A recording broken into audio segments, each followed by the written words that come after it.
más evocadores, más fuertes, y que permitían que el lector, solamente viendo cómo los personajes hacen determinadas cosas, tocan determinadas cosas, leen determinadas cosas, te cuentan mucho más que una larguísima parrafada en la que un narrador que no sabes muy bien quién es te está dando clases. Así que esto nos permitía separar, era como un filtro para poder decir, bueno, ¿cómo puedo mostrar mejor los anhelos, los deseos, las carencias de la gente en esa época? Pues, por ejemplo, haciendo que una muchacha en Don de Lenguas, una muchacha se haya pintado la costura de las medias detrás con un lápiz, y de esta manera explicas mucho más que un objeto deseable para una muchacha joven que una enorme digresión diciendo en esta época unas medias eran algo. No, claro, lo presentas. Claro. Y esto era pues extraído del relato de alguien que nos lo contó y que a Sabine le llamó especialmente la atención esta anécdota, y entonces piensas, esto es un buen elemento para destacar un aspecto concreto. Así que nos permitió estas dos perspectivas, una muy próxima y una alejada, nos permitió encontrar el equilibrio con la información. Los divinos detalles, ¿no?, que decía Nabokov. En ese detalle se está diciendo mucho del carácter de ella, de la pulcritud, de la extracción social también, ¿no? Y ahondando en esto, quería comentaros, a ti siempre te lo digo, vas a acabar harta, pero bueno, tengo que preguntársela a Sabine, la enorme importancia también de los secundarios en vuestras dos novelas, secundarios que, como en el buen cine americano, a veces tienen tanto más entidad que la propia protagonista, y estos secundarios, pues el cura, la viuda, la guardia civil, es decir, todo este rosario de personajes secundarios están dándole viveza a la novela y están reflejando pues el entorno social, ¿no? ¿Y la pregunta? No, es un comentario sin más. Vale. La importancia de los personajes secundarios, ¿no? No, mi vida, pues no tenía que haberla hecho.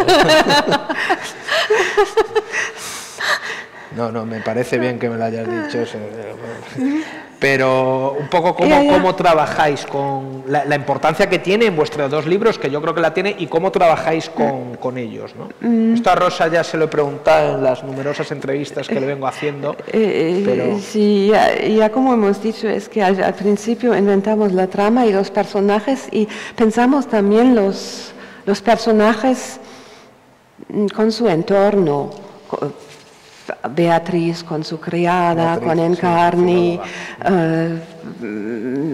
con Pablo, el sobrino, Ana con sus padres, ¿no? Entonces, lo que hicimos es que darles al personaje no solo un carácter, una historia, sino un entorno. Así surgieron estas personas. Claro, en el Gran Frío era otra cosa, teníamos este pueblo que había que poblar. Y pensábamos en que hay en un pueblo, como los describimos, no queríamos caer en los tópicos también, ¿no? Y al final tenemos este plantel de personajes del pueblo. Tú, antes de escribir, de publicar estas dos novelas, eras autora, del Pintor de Flandes, una novela histórica, de La detective miope, que es una novela divertidísima. Tienes también por entregas, que luego hace poco la ha reeditado Reino de Cordelia, una edición preciosa ilustrada de Miss 50, y eras autora, que por eso te conocí yo aquí en Getafe, de la trilogía de Cornelia Weber Tejedor.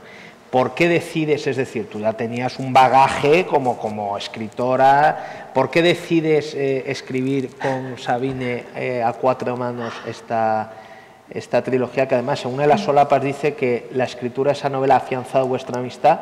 No sé si va a haber una tercera parte, supongo que sí, estamos o si ya habéis acabado harta la una de la otra. Por eso te hemos puesto en medio, ¿no? Porque yo quería ponerme en un lateral y tú has insistido mucho en que te sentara en el centro. Entonces, ¿por qué? ¿Por qué decides...? Bueno, hacía tiempo que me rondaba la idea de escribir una novela policíaca en la que la lengua, el conocimiento de las lenguas, tuviera un peso especial. Y con Sabine ya habíamos escrito una vez a 4 manos un pequeño relato que cuanto más contamos esto va creciendo en nuestro recuerdo, ahora ya casi es una novela corta, ¿no? Era un relato que escribimos como regalo para una compañera de la universidad, nos conocemos de la Universidad de Frankfurt, donde trabajamos las dos. Era una compañera que se marchaba de la universidad, era una compañera muy apreciada, muy querida, o sea, aquello de amigos a pesar de ser colegas, ¿no?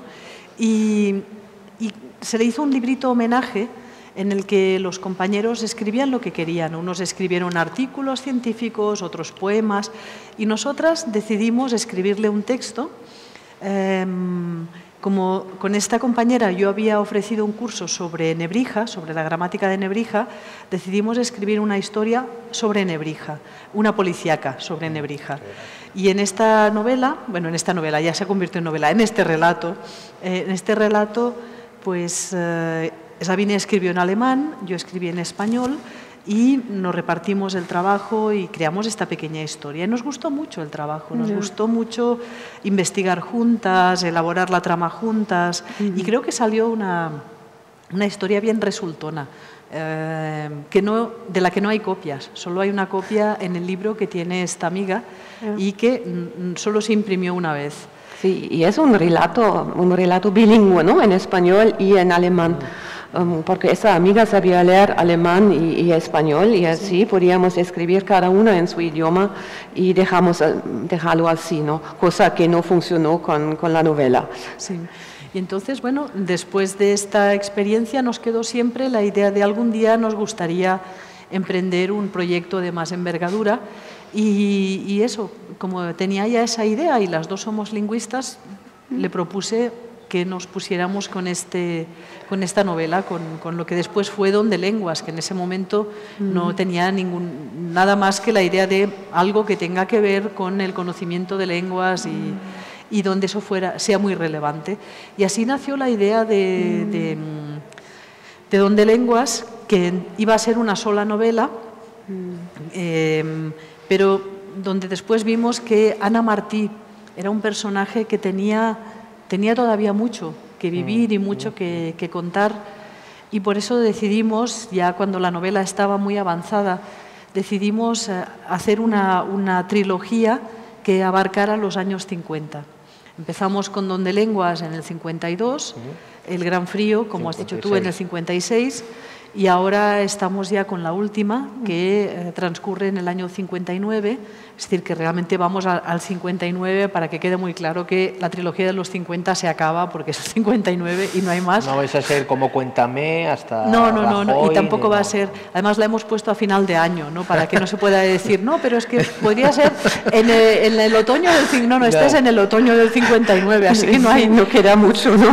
Bueno, podría hacer una novela por las Navidades del 59, no.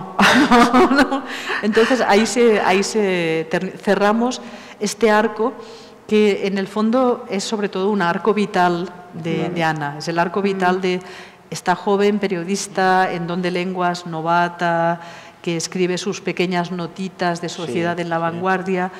En el 56 la tenemos en El Caso, ya como una periodista de sucesos que está ya más bregada, y en el 59... Ganará el Planeta. Hombre, pues no me des ideas, que estamos empezando, ¿eh? Hay mucho espacio para nuevas ideas todavía. Entonces no lo ganaban tantos periodistas como ahora. No. Pero bueno, también podía haber ganado un Nadal. Sí. En España llevamos unos años que estamos viviendo una etapa dulce con el género negro, con la novela policíaca. No sé si vosotras percibís que haya cierta burbuja, no sé, porque yo veo que se publica una sobreabundancia en todos los sentidos, ya no digamos en el género, y se publican muchísimas novelas que yo no sé exactamente quién lee, ¿no? Porque es que realmente incluso escritores que nunca habían publicado novela policíaca ahora se han apuntado también a la novela policíaca. No sé si en Alemania el género negro, el género policíaco está también de moda, o es una cosa nuestra? O... No, no. También en Alemania hay mucha novela negra. Bueno, puedes decir dos cosas. Es un mercado bastante grande y también y por eso un mercado segmentado, ¿no? Encuentras muchos subgéneros. Ayer fui a una librería, a la librería del pueblo, y lo que me encontré fue una novela negra para jardineros aficionados, ¿no?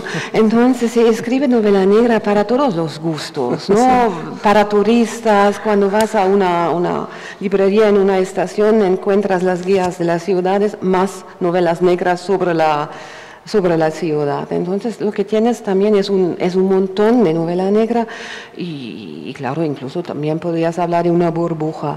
Y al mismo tiempo hay también autores que escribían antes en otros géneros que escriben de vez en cuando una novela negra y a veces salen cosas, incluso cosas interesantes. Sí, sí. Por ejemplo, Christoph Peters, un tipo que escribió 2 o 3 novelas que tienen que ver con el Japón, con Asia, escribió ahora una novela que está ambientada en Berlín, en el Prenzlauer Berg, un barrio muy conocido, y a mí me gusta mucho que escribió, porque tiene una gama bastante amplia de remedios literarios y los utiliza en la novela negra y el resultado es un libro interesante. Y los temas que se tocan, los temas recurrentes en la novela negra alemana, pues yo creo que serán un poco los mismos que los de aquí, ¿no? La corrupción... La corrupción, bueno, la corrupción tal vez no, bueno, la corrupción sí. En Alemania también hay, ¿eh? Hay, también sí. Menos, pero... Se focaliza en las novelas. La historia sí, también, ya ¿no? Supongo, sí. Sí, tenemos las novelas de Kutscher, de Volker Kutscher, que se traducen también al castellano, otras novelas que se encargan de temas históricos y que intentan de representar una época histórica con los remedios de una novela policíaca. También el tema de los refugiados sale ganando importancia. Recientemente Merle Krüger ha publicado una novela que se llama Avarie, la historia de un barco en el Mediterráneo que encuentra un barco con refugiados y lo toman a la gente, y creo que es una historia muy interesante. Entonces... A veces tengo la impresión, Rosa, de que escritores que empiezan o que pretenden escribir novelas y tal, se meten a hacer género pensando que es más fácil, pensando que precisamente al ser una cosa canónica hay unas normas y por tanto esto es más sencillo porque yo sigo las normas y ya está. Y claro, no saben en lo que se meten. Tú como autora de novela de género y de novela no de género, por ejemplo, Pensión Leonardo, tal, no sé si notas más dificultad o para ti el riesgo o la dificultad es la misma.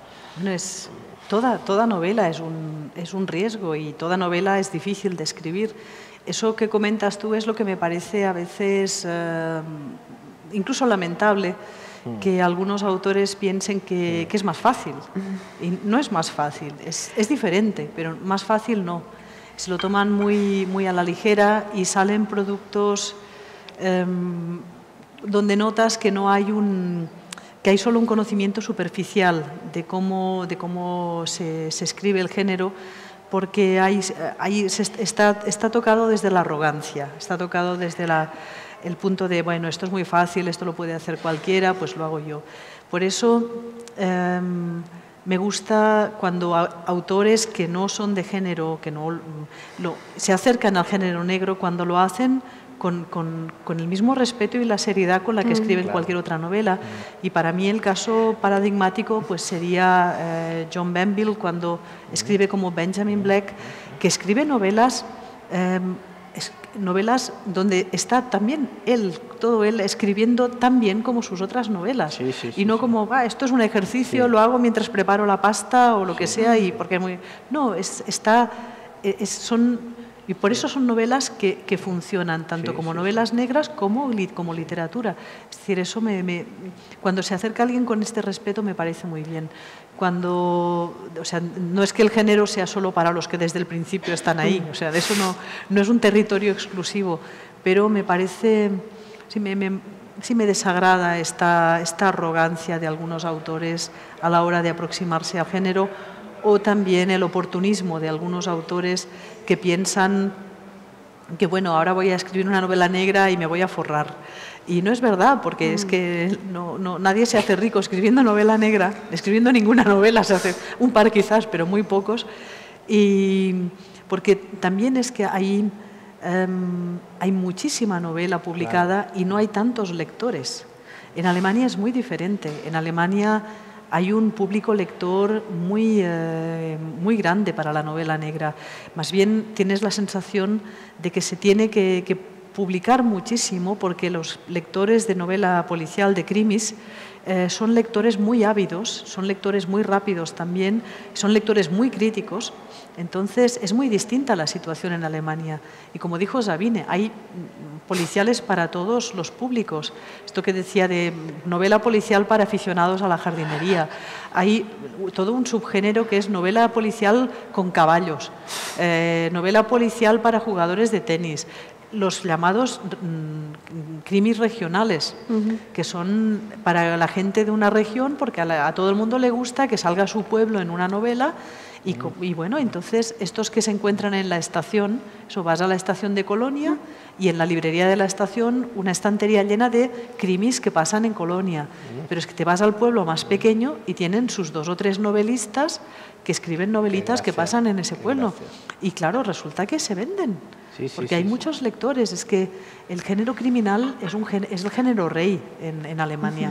¿Y cómo está considerado, por ejemplo, el tema de bolos, el tema de promoción? Tengo entendido que es bastante distinto a como es aquí en España, o incluso la propia figura del artista, el escritor. Tengo un amigo escritor, Erich Hackel, que es austríaco, que me dice, no sé si en Alemania sucede igual, que tenéis un régimen de seguridad social distinto, es decir, que hay muchas becas para creadores. Supongo que respecto a España, claro, tienes muchísimos colegas, muchísimos amigos aquí que son escritores, ves diferencia, ¿no? en el tratamiento, ¿no? Sí, bueno, es el simple hecho de que cuando nosotras ofrecemos lecturas de nuestras novelas, las ofrecemos en librerías o en bibliotecas o en centros culturales, pues es un acto cultural, es pues como ir a un concierto, como ir al cine, como ir a la ópera. Entonces la gente paga una entrada por ir y entonces los autores reciben, por lo tanto, un honorario por su trabajo, lo cual a los autores nos permite, pues, aparte de las ventas, todo lo que ganamos por nuestras lecturas, que son además actos culturales muy intensos para nosotras. Estamos 1 hora, 2 horas leyendo, hablando.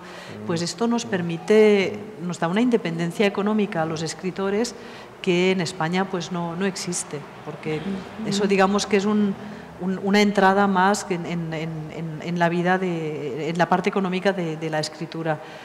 Después, claro, tenemos una seguridad social especial para los escritores, donde tus cuotas varían, pues porque los escritores no tenemos un sueldo fijo. Claro. Hay años que vendemos, hay años que no vendemos tanto, hay años que no te llega, hay años que... Entonces, tú pagas según lo que ingresas y es un sistema social que se basa en la honestidad de los autores. Cuando tú dices lo que prevés que vas a ganar, y entonces cuando ganas más también tienes que decirlo, porque sube tu tarifa y estás pagando por los que ganan menos. Cuando ganas menos, pues tú también dices, yo me di tal previsión, pero ha pasado, no tienes ni que explicar, pero no voy a ganar tanto este año, y te bajan lo que pagas por el seguro médico, porque seguramente hay alguien que pues en ese momento gana más y está pagando por ti. Es un sistema social que permite a los autores, bueno, pues eso, tener su seguro médico, todo, sin estar con el agua al cuello, porque resulta que ese año pues no tienes ninguna novela nueva. o vendes menos, o no te salen lecturas, lo que sea, pero te permite seguir ejerciendo tu oficio de escritor sin tener que estar pues buscándote 40.000 apañillos, ¿no? Volviendo un poco a lo que comentábamos antes, me da la impresión de que en Alemania no se conoce demasiado bien la literatura española y que en España pasa igual con Alemania, es decir, que no hay demasiado interés. Estoy recordando al querido y fallecido recientemente Chirves, que en Alemania sí tenía éxito, Javier Marías también, a raíz de que Raniki lo ensalzara en el programa este de libros, que por cierto es un programa que creo que se emite o se emitía ya en la televisión pública y que tenía grandes audiencias, ¿no? Pero en general poco más. Y aquí, yo con Rosa me ha recomendado, me ha hablado de muchos escritores alemanes que aquí se desconocen, no están ni traducidos, ¿no? Entonces no sé si es porque las dos culturas son muy distintas. La literatura alemana es muy distinta a la española, es una literatura quizás más densa, quizás más profunda también, es decir, no sé cómo lo ves tú como profesora. Bueno, cuando ves la literatura negra, lo que hay muchísimo son traducciones del inglés, ¿no?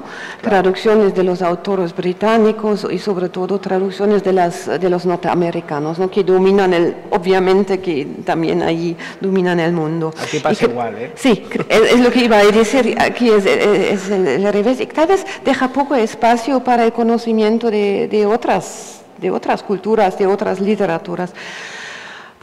En el género negro hay pocos españoles, pocos autores españoles que se traducen al alemán. ¿Y en general? En general, los que mencionaste tú, sí. Tuvimos el boom de Ruiz Zafón, que ahora se pasó, pero vendió un montón en Alemania. Esto fue, perdona, lo recomendó un ministro, ¿no? Un ministro alemán recomendó La sombra del viento, ¿no? Sí, creo que sí. Sí. Que esa es otra diferencia, que los ministros solo hablan del marca y de contador, no hablan nunca de libros, ¿no? No, es que, claro. Yeah. Pero entonces, ¿y a qué crees que se debe esto? ¿Es desinterés o es...? En el caso de Zafón... En el caso de que la literatura española no tenga más presencia allí en Alemania. No sé qué es. Tal vez es estrategia de las editoriales que se basan más bien en algo seguro, ¿no? Y que no quieren correr el riesgo con autores desconocidos desconocidos hasta ahora. Tal vez podría ser esto. Me llama la atención, por ejemplo, Fernando Aramburu. Alguna vez me ha comentado, bueno, él lleva viviendo en Alemania desde el año 85, me parece, antes de publicar Fuegos con Limoac en España, su primera novela. Tiene 8 o 9 novelas en Tusquets, vive en Alemania porque su mujer es alemana. Sí, vive en Mannheim. Y por lo visto... en Hannover. Tiene un libro además que se llama Viajes con Clara por Alemania, y creo que solo tiene un libro traducido al alemán y ni siquiera es que transcurre todo él en Alemania, es un libro de viajes, ¿no? Sí. Es curioso, ¿no? Bueno, es por la experiencia que yo he tenido con las editoriales alemanas, quizás como han bajado las ventas en general, se han vuelto un poco arriesgadas, las grandes editoriales, supongo que en todas partes sucede, son poco arriesgadas. Entonces, ¿qué pasa con los autores españoles? Que, pues, como no es moda ahora, no son los autores que logran grandes ventas. Lo que sucede es que los autores españoles se traducen en pequeñas editoriales, ¿no? Solo en pequeñas editoriales, y en estas pequeñas editoriales pasan pues muy desapercibidos, con lo cual todo se retroalimenta, porque claro, el autor español se ha traducido en una editorial muy pequeñita, las ventas son muy bajas y la próxima vez pues siempre dicen, no, es que no se venden. Claro, es que es muy difícil que una editorial muy pequeña que arriesga por un autor español que no es un bestseller, que no es, pues como dijo Sabine, Zafón o Falcones, etcétera, es difícil que pueda tener más presencia cuando además hay una enorme producción de autores alemanes, un gran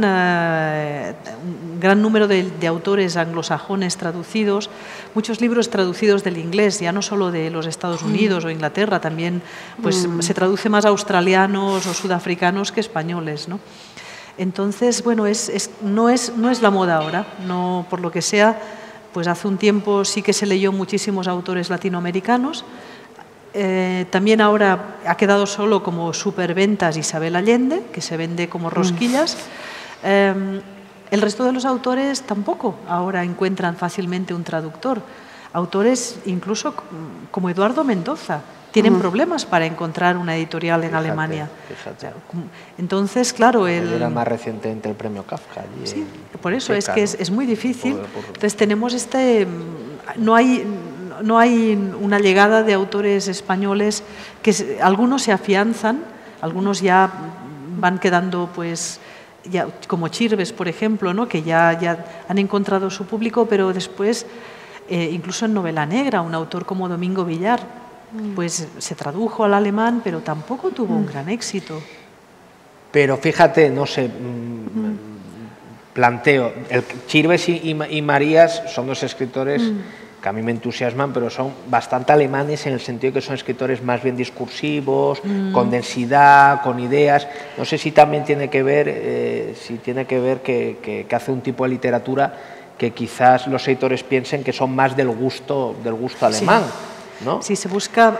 hay que pensar que los editores alemanes son mucho más invasivos en el texto que los editores españoles. Es decir, el editor alemán intenta acercar mucho más el texto a su lector que el editor español. ¿Qué sucede? Que a veces pues, lo que les parece que no va a poder ser entendido por el público alemán no pasa el filtro.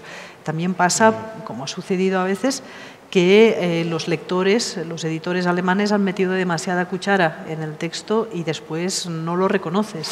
Puede pasar también. Entonces, hay de todo. Pero es, claro, es una literatura que también ha tenido una ventaja. Son autores que han tenido mentores, han tenido personas que los han representado, han dicho esto es bueno, y son críticos que tienen un peso. Porque hay críticos literarios que tienen un peso en lo que, pues como era el cuarteto literario, ¿no? Tienen un peso. Entonces, esta figura aquí no se encuentra. La figura del crítico literario que tiene una opinión que después trasciende al público y que hace que un libro que había pasado desapercibido, como fue el caso del libro de Marías o La sombra del viento misma. Te guste más o menos, ¿no? Sí, pero sí. Ha habido personas que lo han recomendado, que son prescriptores potentes, y entonces este libro sale del anonimato. Pero hay pocos prescriptores de libros españoles. Entonces, el papel de la crítica en Alemania sigue teniendo peso, sigue teniendo su poder prescriptivo, porque aquí en España, para un escritor es importante, por supuesto, salir reseñada en Babelia, pero no da más lectores, es que esa es la realidad, yo lo cotejo con las ventas, ¿no? Entonces, pregunto, en Alemania el papel de la crítica sigue teniendo peso. ¿El crítico en Alemania sigue teniendo su función social? Sí, yo diría que sí, no sé cómo lo ves tú, y también tienes estos Buchpreise, ¿no? Estos premios que se distribuyen en octubre, ¿no? Y tienen ustedes una shortlist y una longlist, y los libros que están en estas listas están en las librerías, ¿no? Sí. Ya. Y tienes mucha suerte si estás entre ellos, porque ya tienes algunas ventas aseguradas. Sí. Lo que habéis comentado de la sobreabundancia, de la abundancia de la literatura anglosajona, la literatura extranjera, etcétera, esto aquí en España pasa igual, pero no sé si sucede con los escritores alemanes, con la literatura alemana, lo que está pasando en España hoy, y es que la literatura española está ahora mismo muy devaluada, es decir, hay gente que entra en las librerías ya directamente diciendo que no quiere literatura española, ¿no? Así como en los años finales de los 80, 90 hubo con todo este surgimiento, pues Muñoz Molina, Llamazares, todos estos escritores, hubo una época feliz, dorada de la literatura española. Ahora mismo la literatura española realmente es que vende muy poco. O sea, al público le sorprendería si empezásemos aquí a sacar cifras de lo que venden los escritores que supuestamente son lo más, ¿no? Entonces, no sé si eso pasa en Alemania con vuestros escritores. Bueno, yo diría que es que depende. O sea, los escritores alemanes se leen en Alemania. Esto que comentaba Sabine ahora de los premios literarios son a obra publicada. los grandes premios, pues el premio de los libreros alemanes, está Longlist, donde hay unos 20 libros, me parece, son libros alemanes, de autores alemanes, y en la Shortlist, que son ya los finalistas.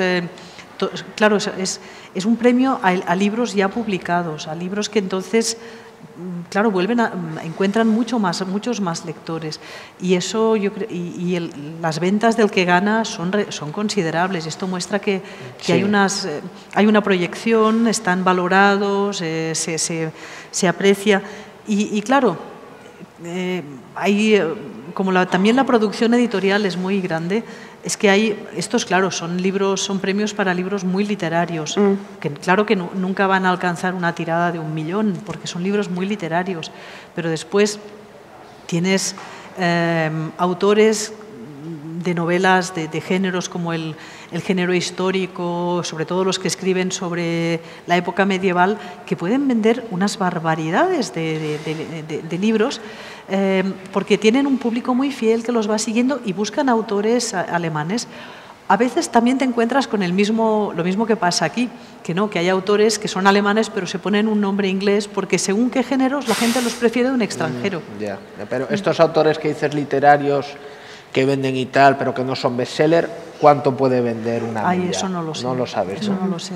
Pero bueno... 5.000, 10.000, ¿no? No, 50.000 o así. Bueno, es que 50.000 aquí no lo venden en el planeta. 5.000 no. Claro. No, es que hablamos de otro... Tú sabes muy bien que un escritor español que hoy vende a 5.000 ejemplares es una barbaridad. No, hay un bestseller vende tranquilamente 100.000...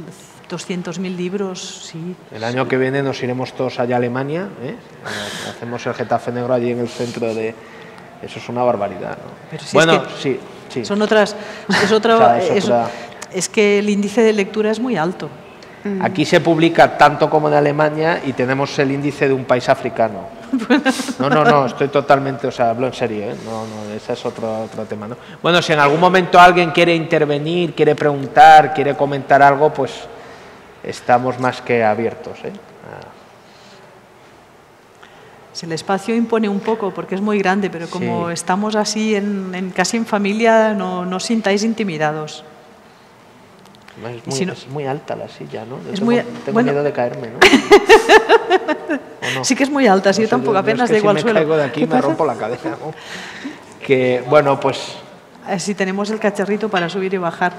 Bueno, pues yo creo entonces que... No sé si os quedó alguna curiosidad. Como siempre, como tenemos una larga experiencia como profesoras, sabemos que hay alumnos que son más tímidos y que prefieren preguntar cuando ya se terminó la sesión y nos hemos quitado el micro. También nos podéis preguntar después tranquilamente, no pasa nada. Sabemos que hay estas preguntas que uno prefiere plantear después también, así que aquí nos quedaremos unos minutitos si sois de los tímidos, y los valientes tienen ahora su última oportunidad. Un valiente. He querido entender que después de confeccionar ese guión previo, consensuado, me imagino, claro, o repartir los capítulos. Sí. ¿Y la parte posterior? Sí. ¿Qué pasa con ella? Uy, esta es la más... Muy buena es pregunta, la más dura. Lo que hicimos con Don de Lenguas fue repartirnos los capítulos según qué personaje tenía la perspectiva propia en ese capítulo. Claro. Y una vez lo que hacíamos era, cuando teníamos unos cuantos capítulos escritos cada una, Sabine en alemán, yo en español, para evitar el riesgo, porque al escribir siempre van surgiendo nuevas ideas de que pensáramos que íbamos paralelas y nos estábamos yendo, intercambiábamos los textos. Entonces, yo diría que es la parte más dura en todos los sentidos, también emocionalmente, porque ahí, claro, también leías el texto y lo comentabas, ponías críticas, añadías cosas y lo enviabas otra vez. Y entonces veía, bueno, claro, la primera reacción cuando te llega el texto con comentarios, etcétera, pues es un poco furibunda a veces, depende de la personalidad de cada uno. Y entonces, pero después tienes que aceptar que algunas de las críticas y algunos de los comentarios realmente mejoran el texto, con lo cual lo adaptas y sigues trabajando. Y esto lo fuimos repitiendo varias veces hasta llegar al final del libro. Y el manuscrito que teníamos al final era un manuscrito pues, con capítulos en español, capítulos en alemán, capítulos medio en español, medio en alemán. Y ahí venía la parte que, en mi opinión, era una de las más interesantes del trabajo, que era cuando nos tradujimos mutuamente. Porque era como si durante el proceso de trabajo tuviéramos diferentes roles. Hay una parte en la que eres escritora-autora, otra en la que comentas el texto de la otra y eres escritora-editora, y después venía la parte en la que eres escritora-traductora. Y ahí es cuando realmente te vuelves crítica, cuando te vuelves implacable, porque ya tienes la perspectiva del traductor. Y el traductor es el lector más detallista, más duro, más crítico que pueda uno imaginarse. He tenido la experiencia de ser traducida al alemán y he disfrutado mucho los comentarios de los traductores porque te lo cazan todo.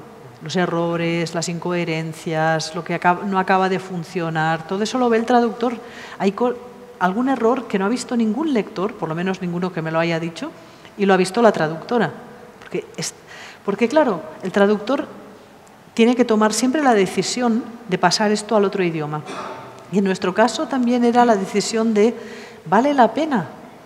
En nuestro caso nos podíamos permitir la pregunta, ¿vale la pena pasar esto al otro idioma o es superfluo?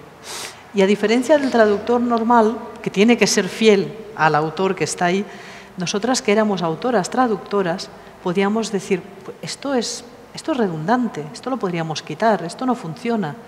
Y así que por ahí pasó como un último filtro la novela. Pero quedaba otro.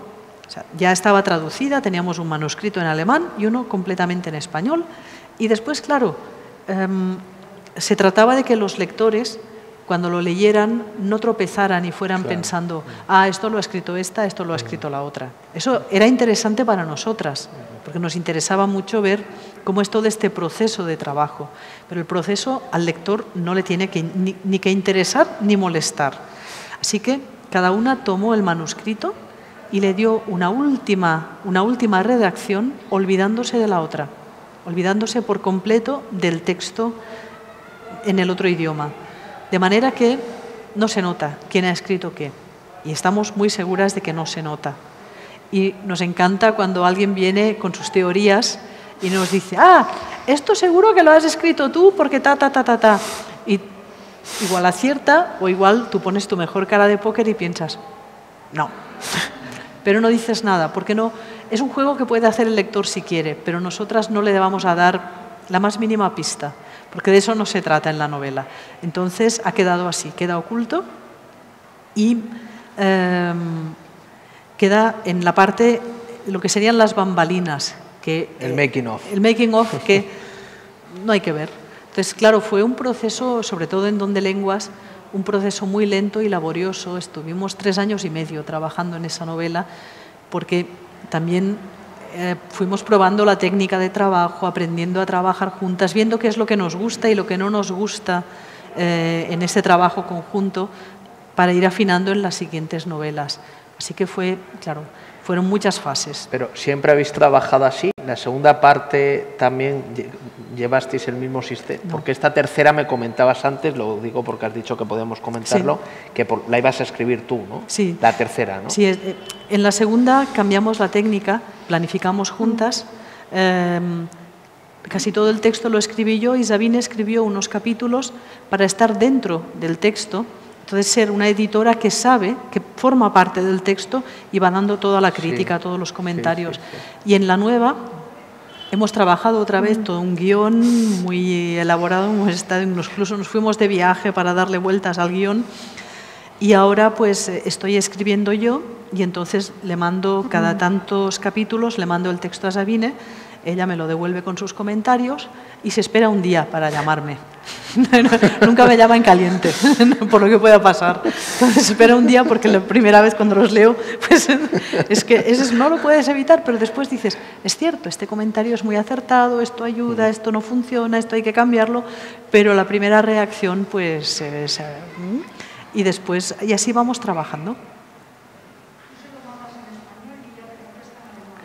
Sí, o en español, como las dos hablamos los dos idiomas, entonces no es problema si ella me quiere poner los comentarios en alemán, porque siempre eres más rápida y más precisa escribiendo en tu idioma, pues me ponen los comentarios en alemán. La última vez me los pusiste en alemán. Sí. Sí. ¿Y has pensado, Sabine, en escribir novelas tú sola?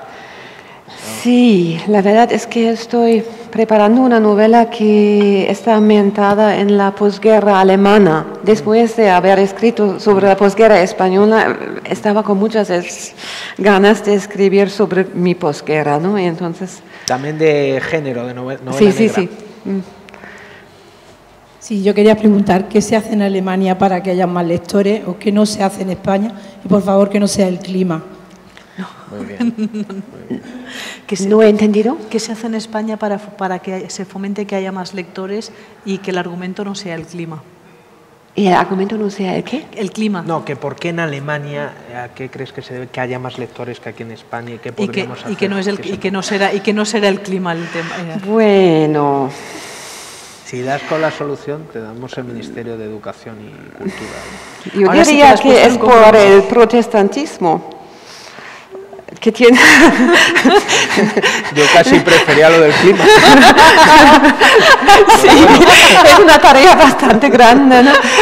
Bueno, lectores, bueno, tal vez los hay, que Alemania desde hace bastante tiempo tiene desde dos siglos, tiene una tasa bastante alta de lectores, ¿no? Incluso desde el siglo XIX, ¿no?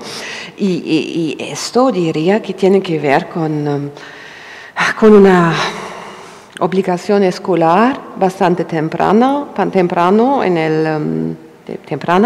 el reino prusiano a finales del siglo XVIII, ¿no? Y tal vez estamos... Por eso ahora tenemos en Alemania más lectores, ¿no? Porque tenemos una cultura de escritura, eso no quiere decir de literatura con una L grande, ¿no? Con mayúscula, pero una práctica de lectura más amplia que España. Sería mi teoría personal. Yo también tengo que tener una teoría. El clima. No, es que, en mi opinión, tiene que ver en parte con que hace más tiempo que hay una forma diferente de valorar lo que es la lectura en sí, que también tiene que ver con el protestantismo, con el hecho de que cada uno pueda leer en su casa las escrituras, etcétera.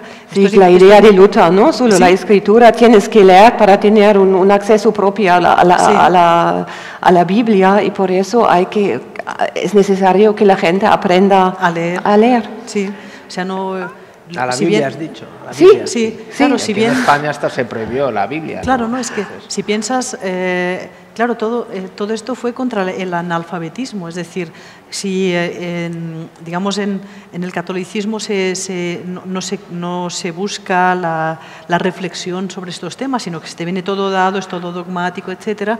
El protestantismo, esta palabra me está dando guerra, quiere que sea cada uno el que lea la Biblia y saque, digamos, sus propias conclusiones, ¿no?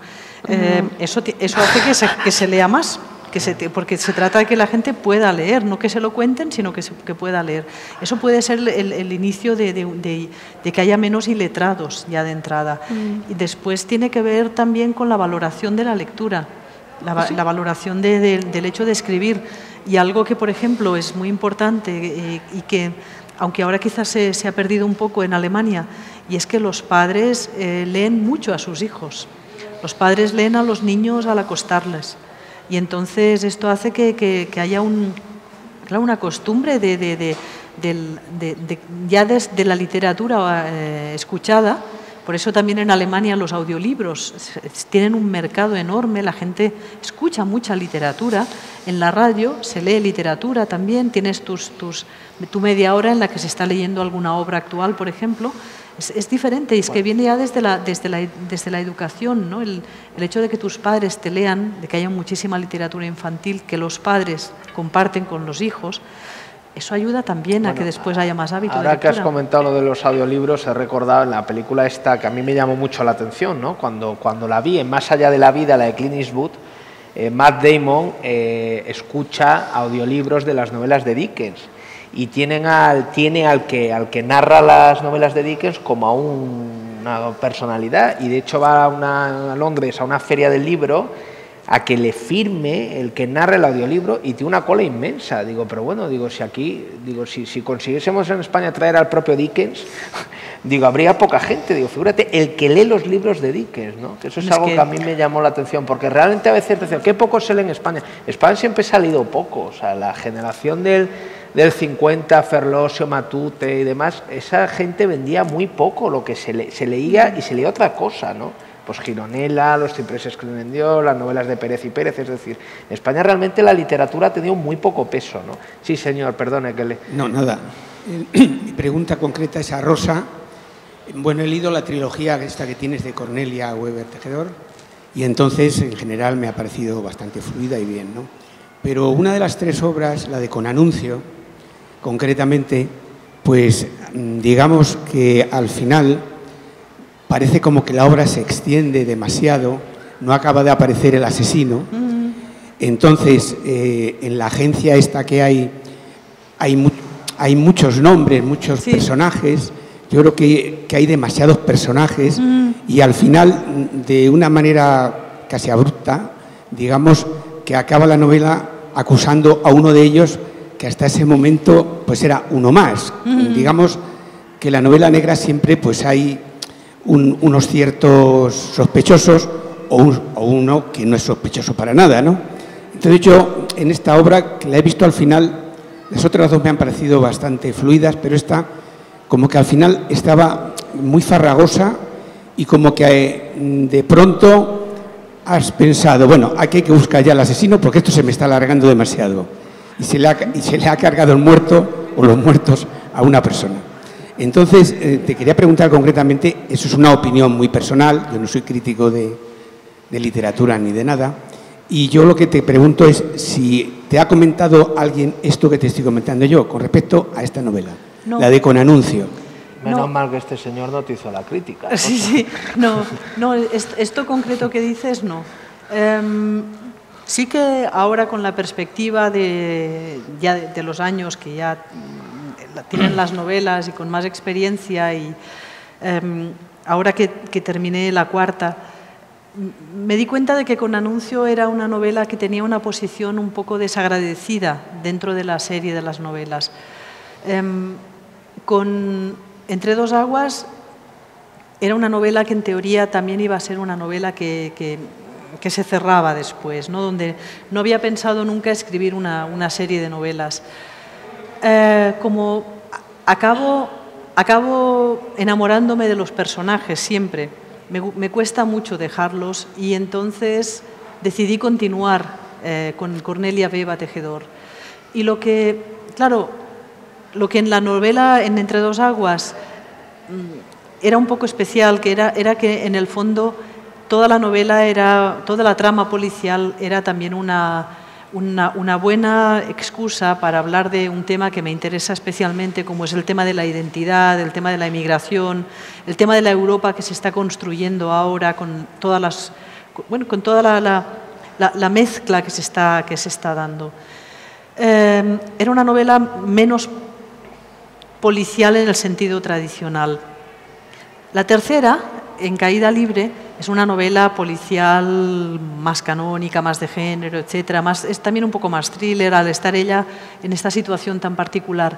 Y Con Anuncio creo que es una novela de transición en la que quizás estos desajustes que observas tú, yo es que lo siento pero no lo recuerdo, estos desajustes tienen que ver con el hecho de estar llevando lo que era una novela sobre el tema de la identidad y la inmigración llevándola a una serie, abriendo una serie de novelas más policiales, más tradicionales. Entonces, esto es la reflexión que yo me estoy haciendo estos días. Lo otro no me lo habían comentado hasta ahora y además, si te soy sincera, es que no me acuerdo mucho, porque de esta parte final, de cómo está estructurada, de cómo está montada. Pero sería mi explicación, es una novela de transición realmente. Pero fíjate, esto que ha comentado el hombre del ritmo un poco moroso y tal, a mí es una cosa, precisamente un rasgo de vuestras novelas que me gusta mucho, que tiene un tempo que además va muy bien con la época, con el ambiente, y no son novelas, digamos, que se leen de una manera frenética, que luego sí las lees muy rápido, pero las olvidas rápido, ¿no? Son novelas en donde el ritmo es muy importante. Me da la sensación de que lo trabajéis mucho, ¿no? Sí. Quizás por ese escenario que comentábamos antes, ese entorno, los personajes, es decir, son novelas para leer con tranquilidad, para disfrutar, y además luego, claro, tienes la sensación de haber leído un libro importante que te da una imagen bastante clara de lo que era la España de aquella época, ¿no? Sí, sí, sí. Quizás en una novela más frenética no se podría conseguir igual. No, es que no, bueno, quizás es muy trivial decir, pero pienso que los medios que usas en la novela tienen que ser acordes a lo que vas a contar en ella, ¿no? Claro. Entonces, ahí no podemos escribir una novela de frase corta, ritmo trepidante, diálogo, pam, pam, pam, pam, pam. No iba con el tema, no era esto lo que queríamos escribir. Entonces, creo que espero que hayamos encontrado un equilibrio entre lo que queríamos contar y cómo lo hemos contado. A veces me dicen, no, esta novela es muy lenta, tal. Digo, no, pero es que esta novela, el ritmo va acorde con lo que se está contando. Si una mujer llega de la ciudad a un pueblo a recrearse la vida del pueblo, a tranquilizarse, tal, naturalmente el ritmo no puede ser igual que si transcurriese en Barcelona, ¿no? En el caso, por ejemplo, de la segunda, ¿no? Claro, y que no puedes, digamos, en estas novelas no va a haber persecuciones en coches, que simplemente es que estamos contando otra cosa. Claro. Sí. Ya comentar que Espera un momento, que te pasan un micro.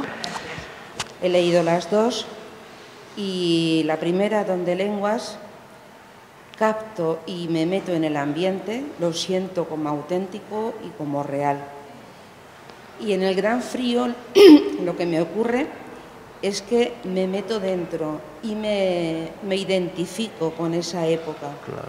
Aunque la novela transcurre en Teruel, yo soy de un pueblo manchego, y ese ambiente, esas luces mortecinas por las noches, esas calles, esos personajes, es mi infancia manchega y me imagino que la de muchos pueblos. En las dos me meto en el ambiente, las entiendo y las hago mías, porque creo que algo muy importante de las novelas es que te atrapa y vives, además de la trama, vives el ambiente, vives la época y vives los personajes. Solamente que en la segunda es mucho más mía porque es mi infancia. El Gran Frío es en 1956 y yo nací en ese año, además. Hay una identificación rápida, de inmersión inmediata y total. Y es especial en ese sentido. Para mí es muy especial. Muchas gracias. Muchas gracias. Pues tiene usted que leer Pensión Leonardo, que transcurre un poquitín más tarde, ¿eh? Esto que ha comentado esta señora, ¿en Alemania tú crees que las novelas vuestras novelas se han entendido de igual forma que aquí en España? No, obviamente no, porque lo que acaba de decir la señora es reencontrar a su niñez, ¿no? Y claro, para los alemanes es otra cosa, ¿no? La vida de los pueblos, claro, en Alemania los hay, pero no hay tanta aislamiento y no hay tanta vida, en los años 50 no hay tanta vida tan retrasada como la que describimos en El Gran Frío. Y lo atractivo para los alemanes es justamente la vista sobre España, sobre otro país, sobre un país ajeno.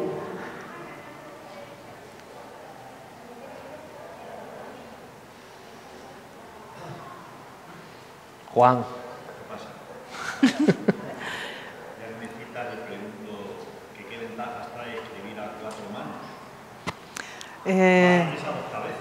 O sea, dos cabezas, sí, sí.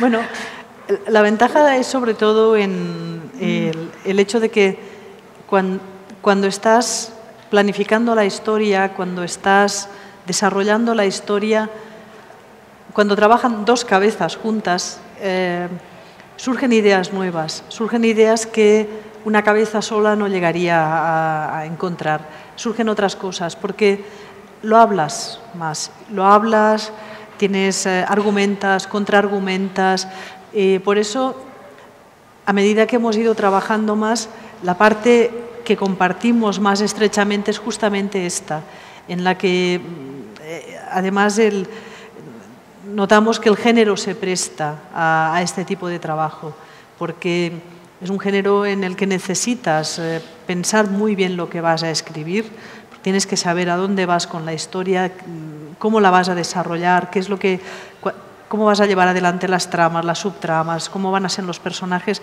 Ahí es donde las dos cabezas se enriquecen una a otra y esto es lo que nos aporta. Y aprendes mucho y eso es lo que también nos ha aportado este proyecto de la trilogía. ¿Y de ventas? Bien, gracias.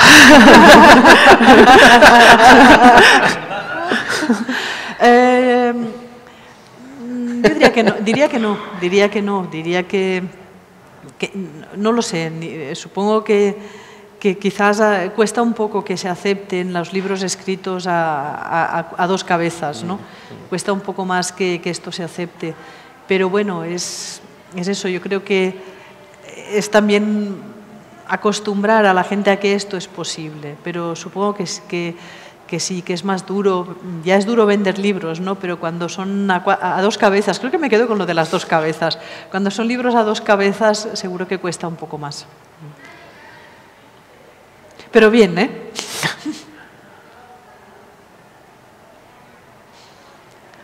Bueno, pues Paco.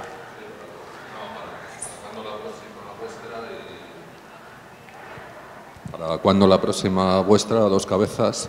¿Y para cuándo sale la de Cornelia, tuya? Bueno, la próxima Cornelia en mayo del año que viene. Y la novela Bicéfala en otoño del próximo año, si todo va bien, porque está todavía en proceso, pero bueno, vamos bien, ¿verdad? Está despistada, así. La Bicéfala en Siruela, claro. ¿Y Cornelia en qué editorial saldrá? En Grijalbo. En Grijalbo. ¿Te van a reeditar las anteriores? Sí, todas. Van a salir en mayo la nueva en Grijalbo y las otras en un volumen, las tres. En un solo libro, sí. Qué bien. Sí. Qué bien. Bueno, pues si no hay más preguntas, ahora aquí a las 7:30 hay una presentación de un libro. No sé si alguien quiere comentar algo más. Y si no, ya sabéis, los tímidos, nos vemos fuera. Bueno, pues muchísimas gracias a todos. Muchísimas gracias, Rosa, Sabine.